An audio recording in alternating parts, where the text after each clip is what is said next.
Good evening. From fueling separatism in Kashmir to sending terrorists to the valley, from sentencing an Indian national on fake charges to beheading Indian soldiers, Pakistan continues to provoke, India continues to protest, saying it has proof and it will seek revenge. As hawks and doves debate the pros and cons of military action against Pakistan, Gravitas does a reality check. We believe no self-respecting country should put up with such provocations, and that Pakistan, given its record, clearly doesn't care about diplomatic or any ties whatsoever with India. But what are Delhi's options? What's its threshold? Has nuclear deterrence succeeded to the extent of keeping us from a full-blown war? How can India step up the low-intensity conflict along the line of control? Where can it hit Pakistan in the sphere of conventional war? And what is the government of India thinking? I'm Palki Sharma Upadhyay. The headlines first.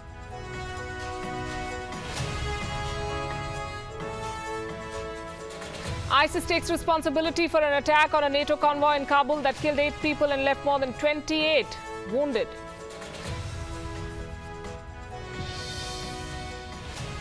US President Trump and Russian President Putin discuss ending the Syrian war, their first conversation since America's attack on a Syrian airbase.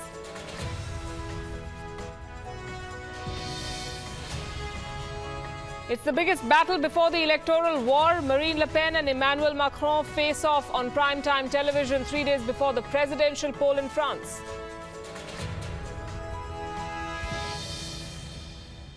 And China hires 20,000 people to develop its own version of Wikipedia. Beijing calls it the Chinese encyclopedia. Critics call it the Great Wall of Culture.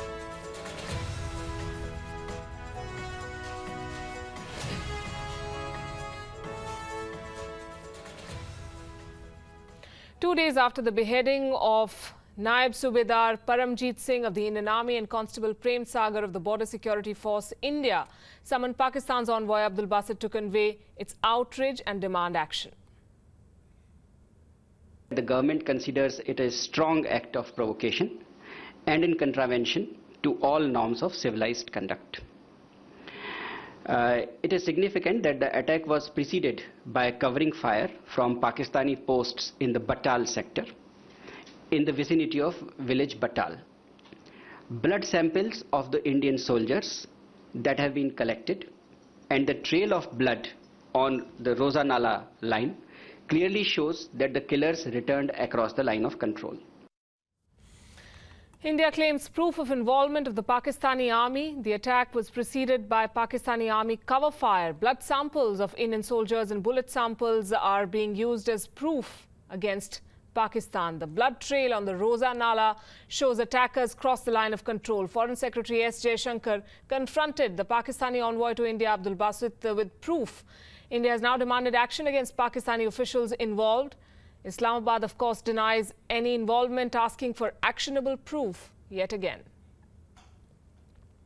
And this was expected and in line with what the ISPR, or the Inter-Services Public Relations Office, had said, denying any role in the ceasefire violation or BAT action in the Krishna Ghati sector. India maintains the Pakistan army carried out unprovoked rocket and mortar firing in 2 forward posts. Simultaneously, a BAT action was launched on a patrol operating between these 2 posts, and in an unsoldierly act, the bodies of 2 Indian soldiers were mutilated.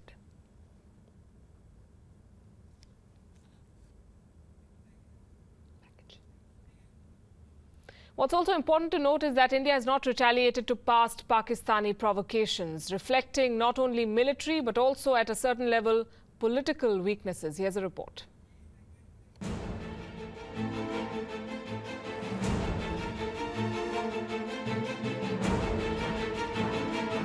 November 26, 2008, the worst terror attack on Indian soil by 10 armed cadres of the Lashkar-e-Toiba.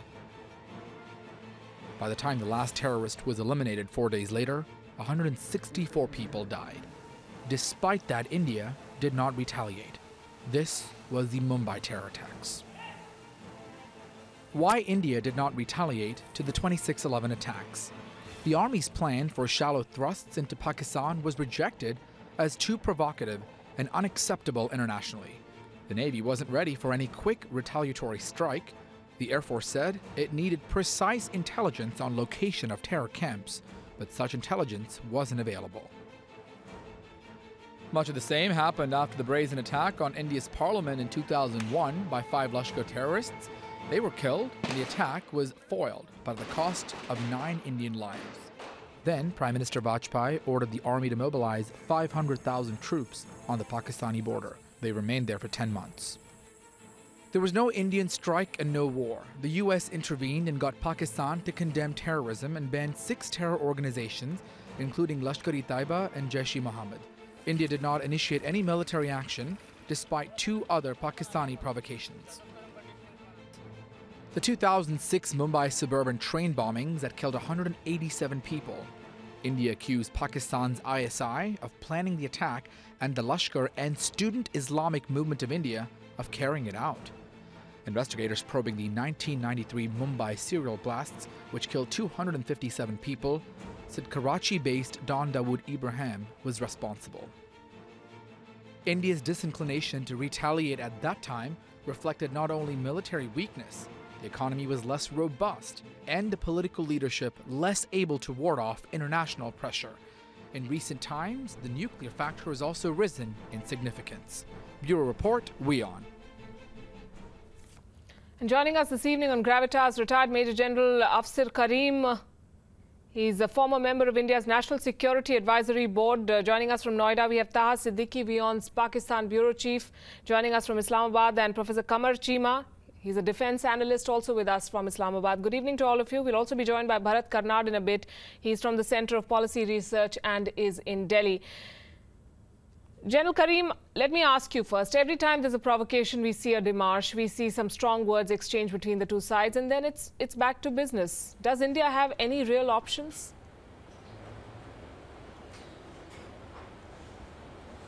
See, the point is this, that you're talking about the nuclear... I'm talking about all options. Or other... All things. options. No, the options in these circumstances are to attack and not to say in defense. Because the defense like this can never succeed. It is not succeeded. We are talking about terrorist attacks and the things they are doing. But it has to be a selective action and surgical in action. And I think it will be a deterrent for Pakistan and further. So you believe surgical strikes are the way forward?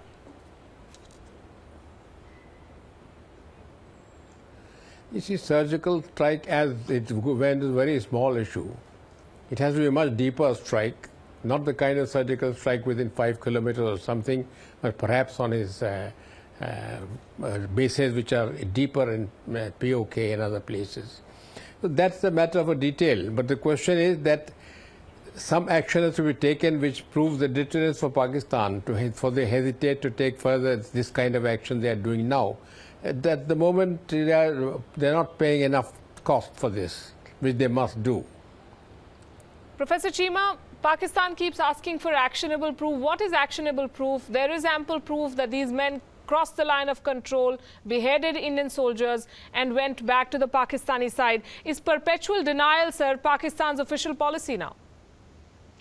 I think what Pakistan demands is right to ask India that if there is any kind of an actionable evidence, does India actually has something which could be proof, which can have a proof that Pakistan has supported any kind of non-state actors. But unfortunately, since India does not have, but India has a rhetoric to talk on that. There are bullet samples, there are bullet samples, there are blood samples, there is a blood trail. This is the age of electronics. This is the age of digital media. This is the age of satellites. So I think we need to have more strong proofs, not bullets which are around every corner in the militarized zone. We need to understand that there are 700,000 army of the Indian soldiers who are in occupied Kashmir. So finding bullets is not a difficult task in occupied Kashmir. So let's, in the age of digital, when we talk about digital India, we talk about rising India, India need to have certain things which are actually can be proof, which could be something which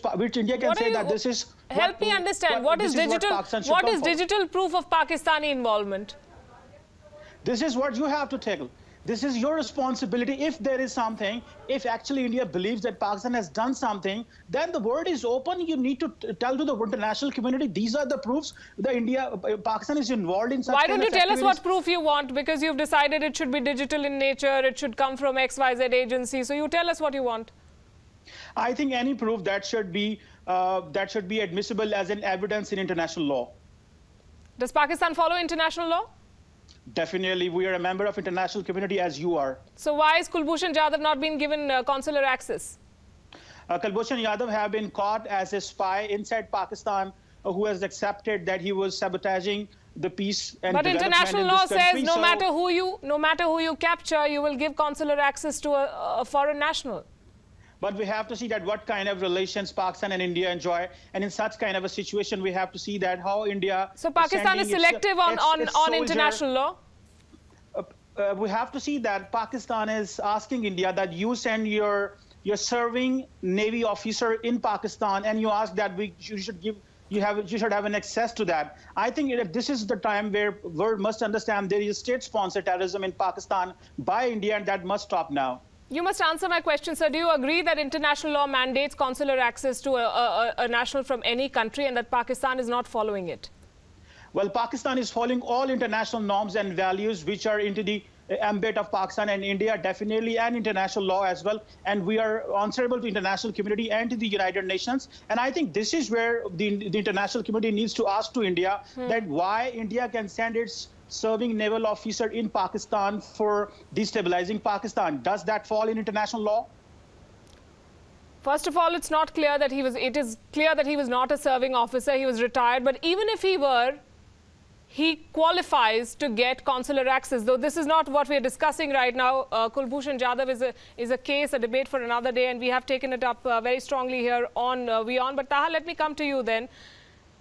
India has also asked for action against the Pakistani army men involved. That's asking for a lot, I do understand, but any responses from Islamabad or Rawalpindi? Well, as far as the reporting here is concerned and how this is being covered, it's a totally different story here. As you know, I mean, the Foreign Office and the ISPR both rejected any such sort of allegations by India, and they said that a hotline was maintained, and even in that, no such mentioning of any mutilation. They said that mutilation or all of this sort of Indian allegation is rejected. So it's a very different story as far as what's being told here to the media. Independently, these areas, the line of control on Pakistani side, at least from what I know, is very hard to investigate, very hard to go into those places because of the militarized zone. So most of the information that comes through is the military or sometimes the government, but they also are getting information from the military because access to these areas independently is not allowed.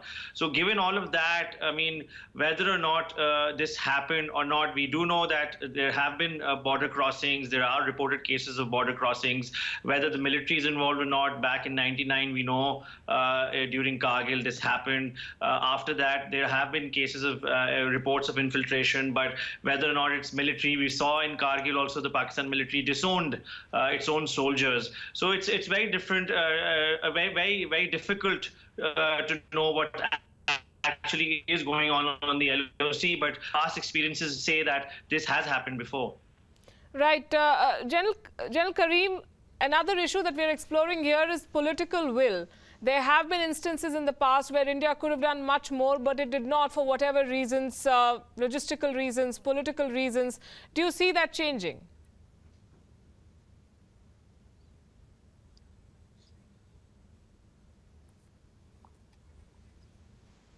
Has crossed lately, by consistently attacking Indian troops and crossing the border and creating all kinds of problems like cutting off bodies when they are dead.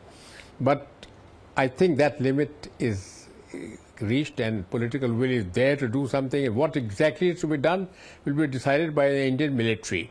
How it is to be done, the government has to decide. Right, the ceasefire we know is practically non-existent, General Karim, and there's been a low-intensity conflict going on for months. So within the conventional warfare mechanism, how much can India step this up?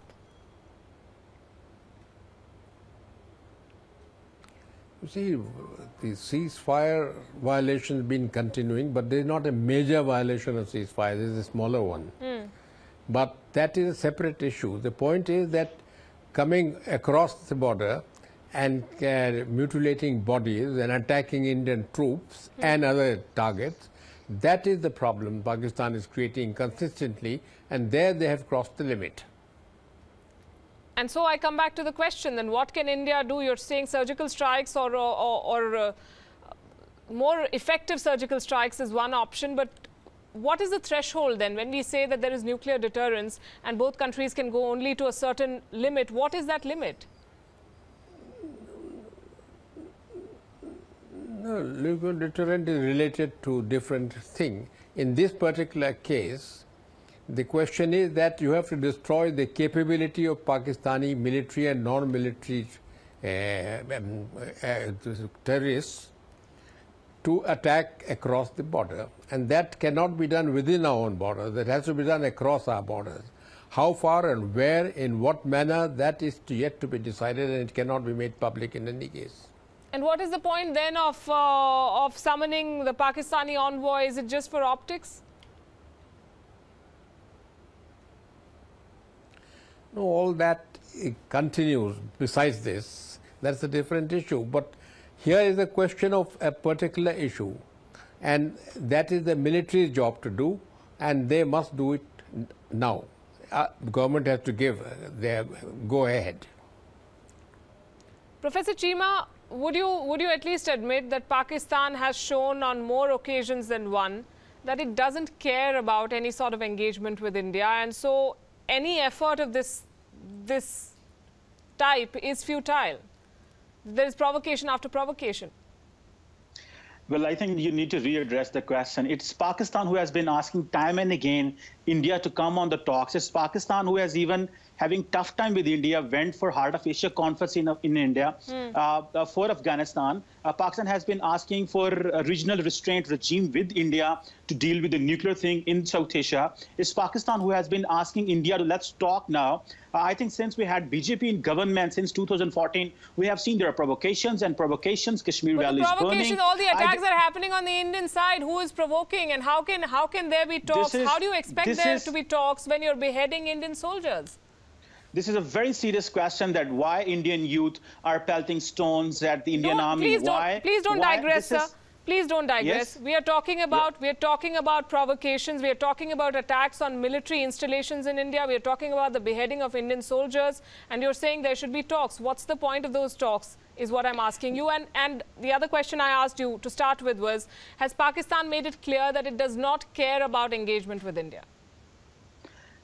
Well, I will say again that it's Pakistan who has been saying time and again that we need to talk, we need to negotiate, we need to engage, we need to address what the questions are, how we have to move forward. But I think time and again the blames and allegations that come from India and that provocations come, because attacks are happening in India and people are dying. It's always tough for Pakistan that how we have to negotiate. Even Pakistan National Security Advisor went to Singapore to meet the Indian National Security Advisor.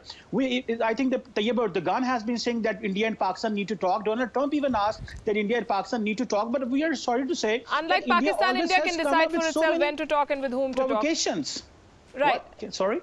Taha Siddiqui, Pakistan, we understand, was under pressure after the surgical strikes last year, as the Dawn story reported. And we have no reason to believe that it wasn't the right sequence of events that Dawn reported. Is the government now worried about what will follow? With regards to the Dawn leaks or with regards to? So when the surgical strikes happened last year, there was this tension and the meeting that Dawn reported.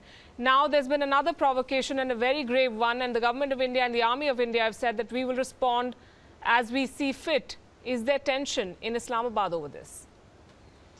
Well, there have been statements and sort of public positioning happening on this from the government, from the military. As you know, the military chief was at the line of control just 2 days ago, addressing the soldiers there, and he spoke about India. We've seen in the last 2 days his engagement with a lot of other, for example, he met with the Sri Lankan army chief, where also statements of how we are ready to defend ourselves and we are capable of defending ourselves, and all of that sort of rhetoric that we keep hearing.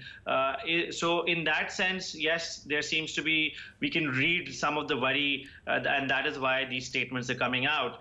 But as far as if there is a debate going on here in Pakistan, or if there is the national televisions, or people are worried about if India is going to do something, I don't see that sort of worry as far as even in the government circle, because of the way things are right now domestically. Most of the focus is on Panama, most of the focus is on these Dawn leaks, as you mentioned, the civil-military tensions.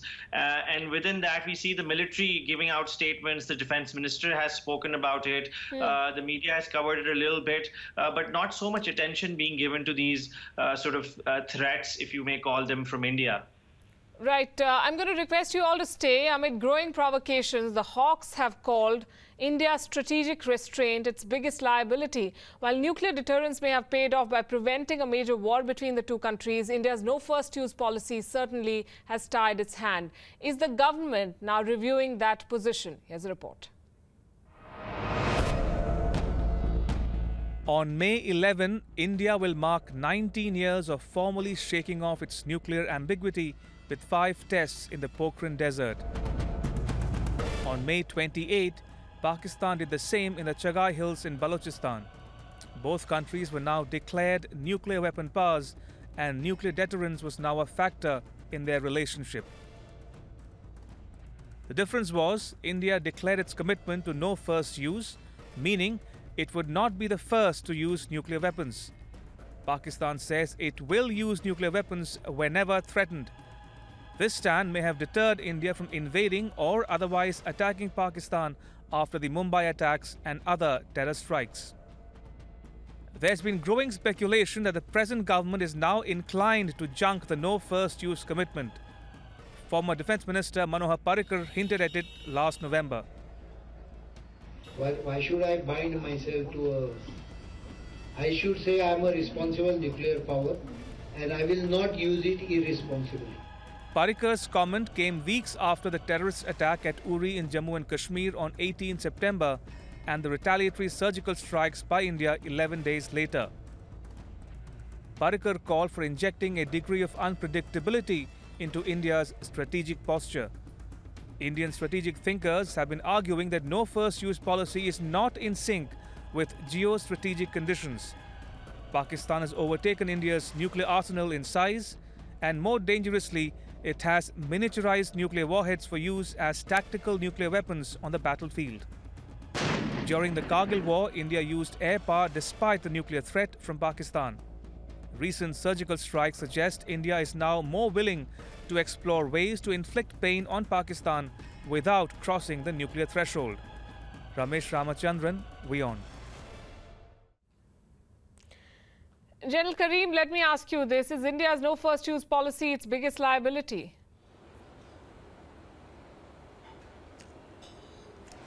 No, you must go back to why it was decided no first use, because it was clear that nuclear weapons are not war-fighting weapons. They are weapons of deterrence. Now, as long as that deterrence stays, that India will use the maximum force, nuclear force against Pakistan, destroy most of it. That deterrence stays. Once you take away that deterrence, then this situation changes. So I think it is not so simple to say that it is some kind of a obstruction in doing things which we want to do. And now they're thinking that we should, instead of destroying cities and all that, concentrate in destroying the Pakistan nuclear weapons and its installations. But that's not so easy. That's very difficult task. And once Pakistan knows that that is your aim, then perhaps the deterrence also will be reduced, because they will not be afraid that the whole country will be destroyed. So I think this deterrence stays, and one has to do some really retrospective thinking to see whether if any change is required. But of course, reviews are due in any case after 19 years. Would you say that nuclear deterrence at some level has been a success then, General Karim, to the extent that it has at least prevented a full-blown war, but the repeated provocations make India's choices very limited and very tough? No. India has many choices. India has many choices without fighting a war. So it actually doesn't have to go for a conventional war to deter Pakistan or to prevent Pakistan doing what they are doing.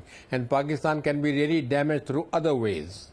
So I think it's time to think of out of the box, how to deter Pakistan, how to make sure that they pay a heavy cost for what they are doing.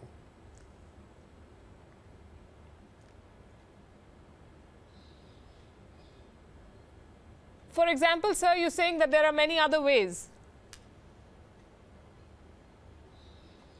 Yes. What are those ways? These are the ways without conventional warfare, which has different kind of warfare which is fought in a different manner. Now, it cannot be described here in the TV, but this is formulated for a particular purpose. And that purpose and that area and how it's going to operate will be yet formulated by India. Right, I'm sure you understand the war games better than most others, but I will tell you what an average person on the street is thinking. That the US goes and bombs wherever it feels its interests are threatened. The Russians do it, but India is burdened by this responsibility of strategic restraint with a neighbor that acts like a rogue neighbor, with an army that acts like a rogue army. What is it that is tying India's hand? That is the question that most people are asking, General Karim. No, that is a different thing. The Americans have used weapons against weaker nations. And where they have no problem, they cannot retaliate. And this is not the case with India and Pakistan. There is very little difference in their military. Not so much, India is not so all-powerful that they can deter Pakistan like that. So the comparison with American action or Russian action in those circumstances they have used is not relevant. This is what must be understood, that Pakistan is still a strong country with a strong army and nuclear weapons. So we have to use methods which will destroy its capabilities without our getting involved in any kind of a conventional or nuclear warfare. Professor Cheema, Pakistan, according to a lot of experts in India and a lot of people, has been exploiting India's policy of restraint. After 26/11, the Americans said we would understand if India were to attack Pakistan. India did not, but that doesn't mean India cannot and will not. So is there a realization that at some level India may be rethinking its options, including junking the no first use policy? Well, I think that it's Pakistan who has been asking India. All these have to be reviewed. I think this is India, this is Pakistan who has been asking India to have a regional restraint regime. India is fastly changing Pakistan doesn't follow this policy? Well, India is fastly changing the conventional nuclear balance of power in the region. India is spending some 14, India is the largest arms importer in the region. Some 14% of the world's imports of the arms, conventional arms are coming in India. Well, Pakistan is asking India to let's deal it in a bilaterally in a South Asian framework, but India does not agree. Well, Pakistan has never bought India's first use policy. We have always been saying this is India, this is a mute policy, this is a very strange policy. And we have seen in the book of the Shiv Shankar Menon Choices, where he said that there are gray areas, and then B.S. Nigal has been saying that India need to revisit. So India has never bought this policy. India has never been working on it. And the Pakistan strategic community is very much worried that why India is getting aggressive when it is the government of BJP. When BJP comes, there are attacks. There are nuclear tests, detonation of nuclear weapons. When BJP comes, BJP says that we will review the no first use policy. Because Pakistan doesn't follow a first use policy, so why should you expect any different from India?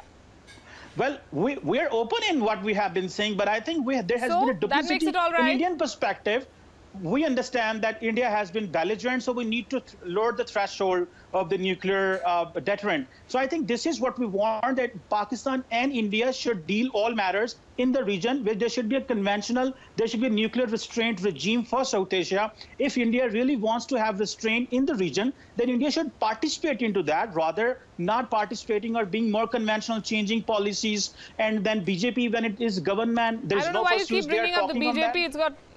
Well, this is a diplomacy issue. This is an issue between the two countries that we are dealing with. But at the same time, do not forget, when BJP comes in, they detonate the nuclear weapons. When BJP comes, they are looking that we are going to review the no first use policy. So we will have to talk about BJP. Although it's about bureaucracy and military bureaucracy, but we cannot ignore what BJP has promised to the Indian people in its manifesto. Is Pakistan worried that the BJP is in power and it's rethinking these policies?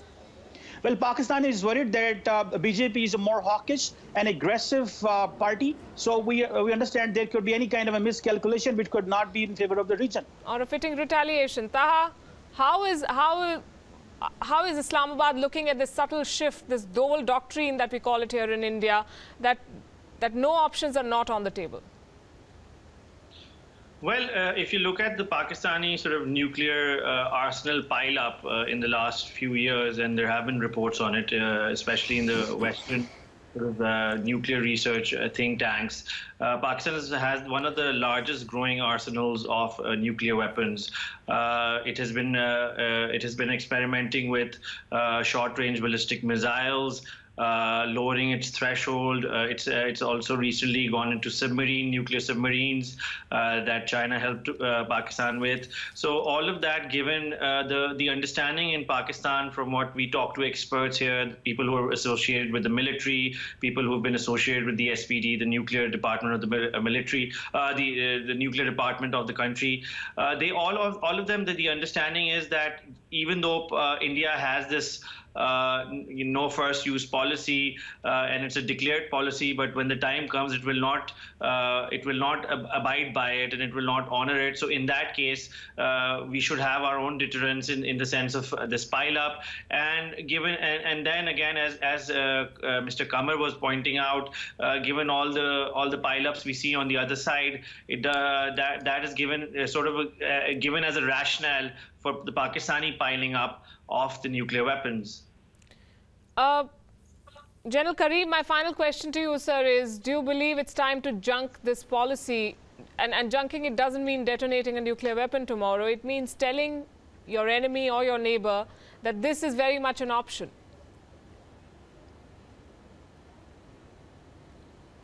No, I think this policy which is got can be very effective, because it's a policy which somebody attacks us in any way with a tactical weapons or anything else. The whole of Pakistan, at least major part of Pakistan, will be destroyed by a massive attack. And there can't be a bigger deterrent. And Pakistan understands it and it knows it. So if you want to change certain things, depending what Pakistan is doing in future, of course, some review is always required. All right. I'm going to leave it at that. General Karim, Taha Siddiqui, Qamar Chima, thanks very much for joining us here. We're going to take a break. Still ahead on the show, how free is the press? We're getting you a global report card ahead on Gravitas.